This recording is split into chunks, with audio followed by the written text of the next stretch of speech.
واحد عايش لوحده، زهق من العالم، راح عمل خيمة في دماغه، وجوه الخيمة عنده تلفزيون، تلاجة، غسالة، ومروحة، وميكروويف، ومكنسة كهربائية، وسماعة سبيكر، وكاميرا. ايه يا عم الشاوي في ايه؟ دي خيمة ولا فندق؟ هو ده بقى الستايلايز أو الكرتون. واحنا مالنا احنا ومال الحاجات دي؟ احنا بتوع 3 دي هارد سيرفيس موديلنج، يعني معادن تقيلة ولا مؤاخذة. تفتكر هتفرق؟ أنا بقالي فترة بتكلم معاكم في التول. عملنا كورس 10 حلقات للمبتدئين، واتكلمت عن الاكسترود والبيفل والميرور، وعملت كورس ال ND ادون 5 حلقات، واتكلمت شوية في الإضاءة. يا عم شوقي ماشي، ايه علاقة ده بالراجل اللي عمل خيمة في دماغه؟ ما هي دي حرية التعبير. أنا لو قاعد زعلان هطلع حاجة شبهي، ولو صاحي بدري ونايم كويس وفطران فطار كويس هطلع حاجة تانية خالص. الفكرة هنا أنت عندك إيه وعاوز تعبر عنه إزاي.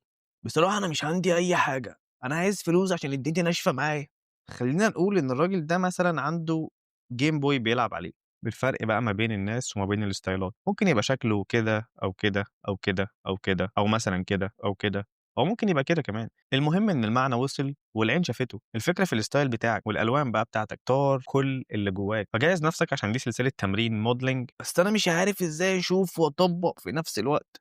هتفتح بلندر على الكمبيوتر بتاعك وهتشغل الفيديو على التليفون وتحط التليفون على حامل. هيبقى قدامك شاشتين، شاشة الفيديو فيها شغال وهتطبق في ساعتها، وشاشة تانية انت شغال عليها بلندر. انا كنت بعمل كده. فيلا بينا ما نضيعش وقت، والسلام عليكم ورحمة الله وبركاته. اهلا بيكم في ايه دوت شاو استوديو. اول حاجة اتمنى ان انا اكون قدرت اوصل الفكرة بتاعتي بالمقدمة اللي كانت في الاول.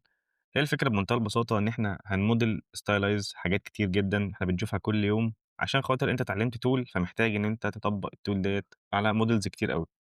فإحنا هنموديل حاجات عادية، ولكن أنت بتدّيها stylize. طب ليه stylize؟ لإن الstylize هو بيخلّيك توصّل الحاجة. يعني مثلًا التلفزيون اللي قدّامنا دوّة هو ما فيهوش تفاصيل كتير نهائي، ولكنه باين إن هو تلفزيون. تمام؟ ده إحنا هنعمله الmodeling بتاعه في الحلقة بتاعة النهارده، ولكن أنا بس بافهّمك الإيه، بافهّمك الفكرة. طب أنت دلوقتي عايز تعمل تلاجة، لو أنت عايز تعمل تلاجة realistic الموضوع فاهم، هياخد وقت معاك طويل أوي. ده لو أنت بتعملها لشركة مثلًا، فالشركة دي شركة تلاجات دي عايزاك تعمل لها modeling للتلاجة، ففعلًا لازم تعملها بمقاسات صح، بالتفاصيل التفاصيل الدقيقة. تمام، لكن أنت دلوقتي عندك فكرة في دماغك، عايز توصّل إحساس معيّن عن حاجة معيّنة، فأنت محتاج تموديل بس، فاهمني؟ فأنت هتموديل حاجات كتير أوي، فعامل السرعة مهم جدًا. طب الstylize بياخد وقت، الstylize لو أنت محترف فيه، يعني التلفزيون ده لو أنت محترف أنت ممكن تعمله في 3 دقايق، بعد كده ممكن تعمل التلاجة في 3 دقايق زيّهم، بعد كده 3 دقايق زيّهم تعمل حاجة تانية. راعي إن أنت تتابع السلسلة دي كلّها، لإن هيكون فيها فيديوهات كتير جدًا بنفس الstyle، فأنت خلاص بقى أنت أصبحت عندك مهارة الstyle دوّة، تقدر بقى تموديل أي حاجة بطريقتك أنت. وزي ما إحنا هنشوف أنت بتزوّد تفاصيل اللي أنت عايزها تخدم المشهد بتاعك، ولكن بتبين لك إن دي الحاجة. يعني أنت مثلًا ممكن تعمل عربية كاملة في ربع ساعة، عربية stylize تمام، وتتحرك على فكرة عادي ما فيش مشكلة. فراعي إن أنت تكتسب المهارة ديّة، لإن أنا مسمّي أصلًا الكلام ده كلّه هو التدريب في الخيمة. طب ليه خيمة؟ ممكن يبقى خيمة، ممكن يبقى بيت، ممكن يبقى شقة، ممكن يبقى فوق سطح، اللي أنت عايزه. أنا عايز الناس اللي اتفرّجت على السلسلة دي كل واحد فيهم لمّا ييجي، إحنا مثلًا هنعمل تلفزيون في حلقة، وهنعمل حاجة تانية في حلقة، وحاجة تانية في حلقة، وحاجة تانية في حلقة، وهنجمّع في حلقات معيّنة هيبقى اسمها حلقة تجميع. هنجمّع الكلام ده في scene بقى، هنجمّعه في scene وكاميرا animation والكلام ده. فأنا عايز كل الناس اللي اتفرّجت على السلسلة دي ما يعملوش حاجات زي بعض. أنت عارف أنت اللي هو create your style، أنت اعمل الstyle بتاعك، اعمل الحاجة اللي أنت بتحبها، الحاجة اللي أنت لمستك أنت، مش بنفس الألوان، مش بنفس كل حاجة. واحدة، واحدة هنقول مع بعض إزاي بقى بنختار الألوان، إزاي كل مشهد بيعبّر عن إيه. تمام، فيالّا بينا نبدأ في الmodel على طول. أول حاجة هنعملها هنجيب كيوب، وبعد كده هندوس 3 عشان نشوف من الزاوية هنا، هندوس G Z نرفعه 1 عشان يبقى على الخط دوّة، هندوس S ونكبّره شوية كده نخلّيه عريض، ونخش على الedit mode، ممكن نكبّره كمان من فوق شوية. تمام زي الفل. هنروح داخلين على edit mode، هنمسك الفيس الأولاني هنعمل له inset اللي جوه كده شوية، وبعدين هنروح واخدين الجزء ده كده لوحده extrude وهنكنسل وهنسحب لجوه. حاجة بسيطة بس بحيث إن أنت إيه يبقى عندك مساحة صغيرة كده لجوه، مش مساحة كبيرة أو مساحة صغيرة. وبعدين أنا حاسس إن هو المفروض يبقى عريض حبة كمان، مثلا ممكن كده. تمام. الفيس دوت هنعمل له subdivide، هنمسك الإيدج دوت وهندوس G عشان يتحرك في نفس مكانه، مثلًا ممكن نخلّيه هنا عشان خاطر نحط بقى الحاجات بتاعتنا الجنبين دول هنا، على حسب أنت بقى عايز تخلّيها كبيرة عايز تخلّيها صغيرة براحتك، وهنمسح الedge دوّة، هادوس على delete وبعد كده هادوس على dissolve edge، هامسك الface دوّة، وده الface بقى اللي إحنا هنعمل فيه حاجات كتير أوي، ولكن قبل كده ممكن نعمل inset، هادوس على shift واحدد دُولة كلّهم، وهادوس I عشان أعمل inset تاني.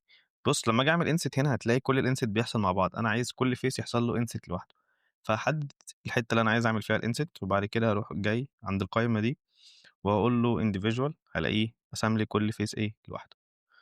تمام، تمام. وممكن نسيبهم كده دلوقتي، وبعد كده ندوس extrude لجوّه برضه شوية صغيّرين مش كتير. تمام، زي الفل. كده أنت عندك الخانتين دُولة والخانة ديّة. نشغّل gravity عشان نشوف الحواف، زي الفل. فدلوقتي هامسك بقى الface ده لوحده، وأروح داخل على edit mode، وبعد ما أمسك الface دوّة هاعمل له separate by selection، هافصله كده عن كل دُولة، فده كده أصبح الface ده لوحده والجسم ده لوحده. هامسك الface لوحده وأروح دايس على علامة الdash، وهاخش هنا هاجيب الvertex، هامسح ديّة، هادوس dissolve vertex، وبعد كده هامسك الface كله وأعمل له subdivide مرّة كمان، مرّة كمان، مرّة كمان، ممكن يكون كده كويس.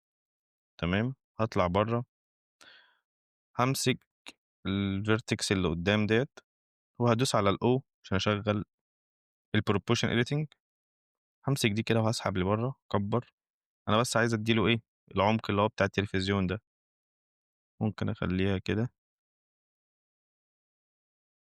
تمام، هامسك كل حاجة وأدخّلها لجوّه شوية، هنلغي proportion editing وأدخّل جوّه شوية، ممكن أدوس على الS أكبّر سنتي، بس تمام زي الفل. shadow auto smooth، أصبح إن الجسم ده ناعم وخارج برّه لوحده، وبعدين هاروح باصص هنا، هامسك الface ده وهاقول له هات لي الorigin point هنا، shift S وهاقول له cursor to selected، فكده أصبحت إن الorigin point هنا، ال3D cursor يعني اتحطت هنا، فهادوس shift A أو هادوس على الF وهاجيب plane وهي في مكانها، أصغّرها،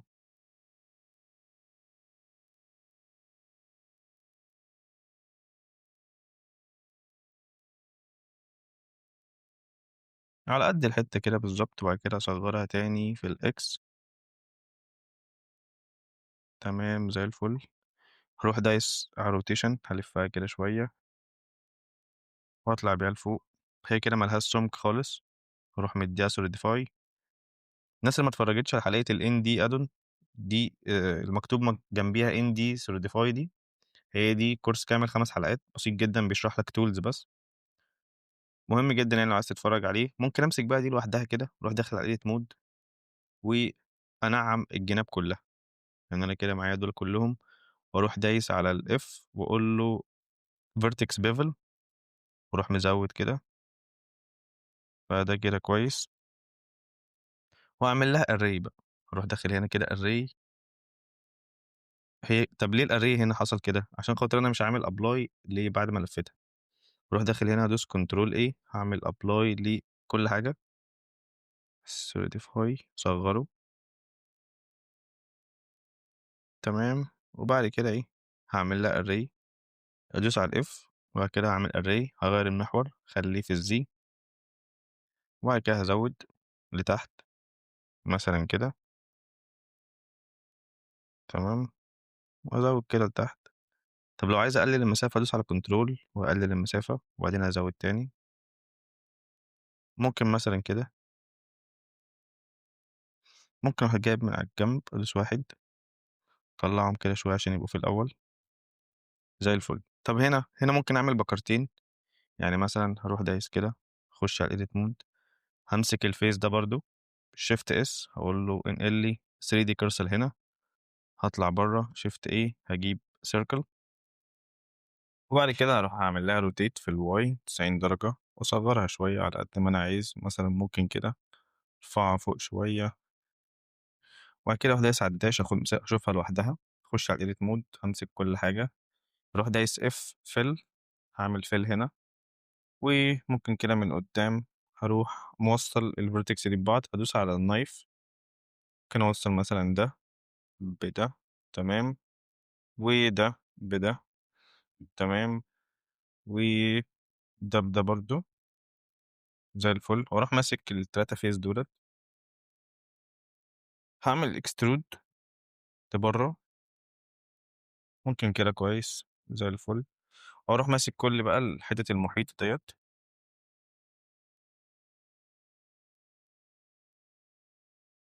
أشغّل الscreen key تمام، وأروح هاعمل extrude لجوّه، وبعدين أجيب الvertex وأقفّل الحتت ديّة shift alt F fill تمام زي الفل، shadow auto smooth وهاطلع برّه هنا أروح مطلّعها كده هنا، أدوس على 3 عشان أشوف هي مكانها فين، بعد كده هاعمل R في الX ألفّها كده شوية، تمام، ممكن أمسكها كده وأدوس على 1 أيوه، خلّيها بس أولها هي اللي برّه والباقي جوّه، ممكن أكررها مرّة كمان shift D في الZ تحت كده هنا، زي الفل، ممكن أدّي الشكل بتاعي كلّه bevel يعني ممكن أمسك ده كده وأدّي له bevel حاجة بسيطة، تمام،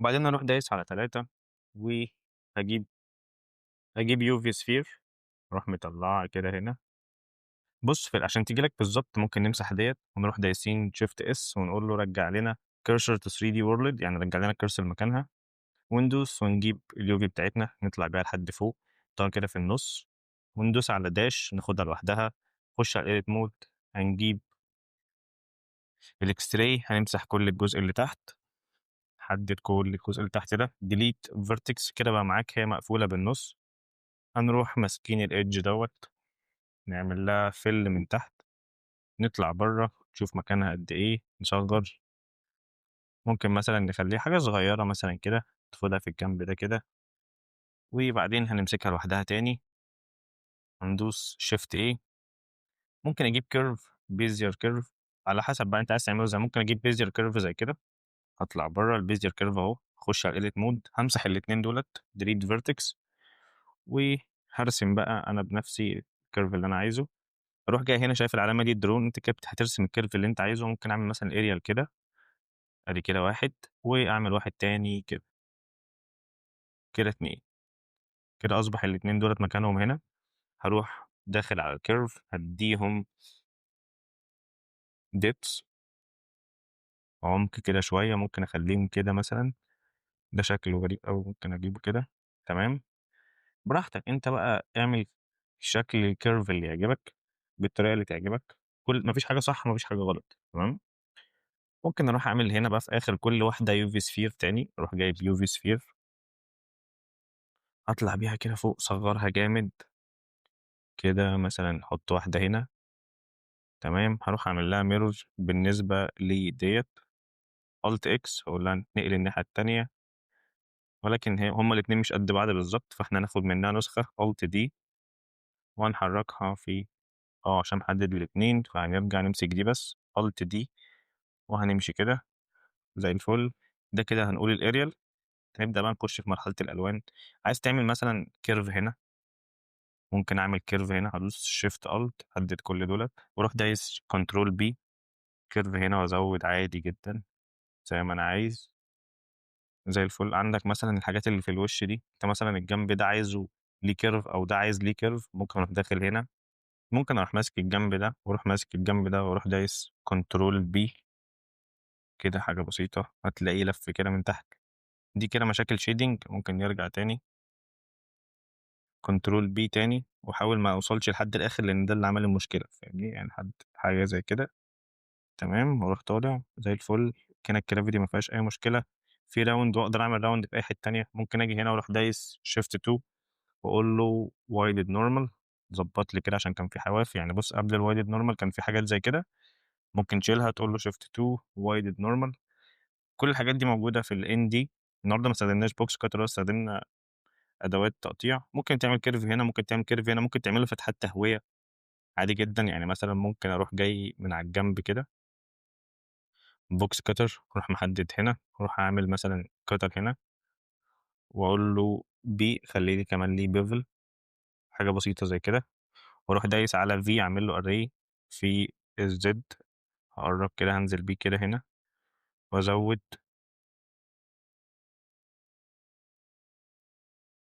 ممكن مثلًا حاجة زي كده، وأروح أعمل extrude لجوّه زي الفل، بس done. أنا كده عملت فتحات تهوية، وممكن أروح طبعًا قافلها من جوّه عشان ما يبقاش شكلها كده، فزي ما أنت عايز. هنعمل الrender إزاي؟ هتجيب shift A، هاجيب plane، كبّر الplane جامد، وهنبدأ نحط الإضاءة بتاعتنا، هنخش على الworlet أخلّيه 0، وهاخلّي الrender بتاعي على cycle كارت الشاشة زي الفل، وأروح جايب أول حاجة أنوّر الscreen بتاعي، أجيب area GZ واطلع الarea كده فوق، كبّر الarea جامد، دي اللي هتورّيني أصلًا أول حاجة في الscene بتاعي. ممكن أخلّي قوتها مثلًا 40، وأدوس render وأشوف الدنيا بتقول إيه. render بيقول لي مش هينفع تعمل render عشان ما فيش كاميرا، فهنجيب كاميرا control alt 0، وأروح جاي هنا مثلًا عند الview، أحدد الاتنين دُولة، أضبط الكاميرا بتاعتي في الحتة اللي تعجبني، ممكن مثلًا أخلّيها كده لفوق، أيوه، مثلًا حاجة زي كده، كده زي الفل. هاخرج كده تاني، ممكن بقى أنت بُص التلفزيون ده زوّد فيه تفاصيل زي ما أنت عايز، يعني ممكن أنزل بالplane دي شوية، أروح ماسك ده كده لوحده، أروح جاي كده من تحت ماسك الface ده أعمل له inset، تمام، أروح عامل extrude لتحت شوية، وأروح عامل S كبّر كده أكِن دي إيه، أصبحت قاعدة يُقف عليها التلفزيون كمان براحته، خلّيهم كده مع بعض، أيوه، زي الفل. كده الكاميرا موجودة وفي مصدر إضاءة ونشوف، زي الفل، منظر معاك تمام. ممكن تروح عامل إيه، ممكن تروح واخد نفس الصورة دي لChatGPT تقول له ضبّط لي الألوان على حسب الstyle اللي أنت عايزه، هيقول لك إزاي تضبّط الألوان. لو عايز تحط إضاءة سريعة، يعني لو عايزين نحط إضاءة سريعة ممكن نعمل ده إزاي، ممكن أروح جاي ماسك الجسم ده كده، أعمل له shadow auto smooth وأمسك ده shift 2 وأخش على تخش على الscene وأدوس flatten تحط إضاءة، بس أنا مش شايف الإضاءة لأن أنا مش في الrender، أنا كده في الrender، وأضبّط بقى الflatten دي براحتي. مثلًا كده نضبّط براحتك زي ما أنت عايز. طب الصورة اللي هنا لو أنت عايز تحط صورة هتعمل إيه؟ هتروح داخل على الmaterial هنا، هتدوس new material، عند الcolor دي هتغيّرها وهتخلّيها image text، حُط الصورة هتلاقي بقى لونها بقى mauve كده، حُط الصورة اللي تعجبك، ممكن تعمل أي تصميم على canva أيًا كان، هتدوس open كده، ممكن مثلًا تاخد صورة زي كده. طب هنا مش متضبّطة، فأنت ممكن حاجة من الاتنين، يا إما تدوس كده تخش على edit mode، تدوس UV unwrap، هي كده اتضبّطت، ولكن لو أنت عايز تضبّطها أكتر ممكن تخش على الUV، هتلاقي نفس الشكل دوّة هو اللي هنا. أنت مثلًا لو جيت عملت كده وجِبنا هنا material تمسك دي S X كبّر، هتلاقيها بتضبط إيه، معاك واحدة، واحدة. يعني أنت هنا بتضبّط الصورة على حسب الشاشة بتاعتك اللي أنت عايز تحطها. هنخرج كده على الlayout، هتلاقيها اتحطّت والإضاءة معاك مضبوطة، والألوان زي ما أنت عايز بقى، حُط الألوان اللي تعجبك. ممكن مثلًا نخلّي ده رمادي شوية، والإضاءة بقى ضبّطها، حُط الإضاءة اللي تعجبك. هنقول كده إن ده أول حاجة في السلسلة، والسلسلة هيكون فيها models كتير جدًا. الهدف من الكلام ده إن أنت تقعد تمرّن إيدك. طب أنت ممكن تشوف reference تانية على Pinterest لتلفزيون TV stylize وتقلّده، ما فيش مشكلة. وممكن كمان تعمل بعد ما تقلّد كذا تلفزيون، تعمل أنت تلفزيون الخاص بيك. ممكن تعمل 100,000 شكل لنفس الحاجة، فاهمني؟ بس في الأغلب حاول تعمل حاجة بتاعتك أنت، عشان تبقى مرّنت إيدك وعرفت الحاجة دي بتتعمل إزاي. فلو أنت استفدت النهارده أحب أقول لك شكرًا ليكم، والسلام عليكم ورحمة الله وبركاته.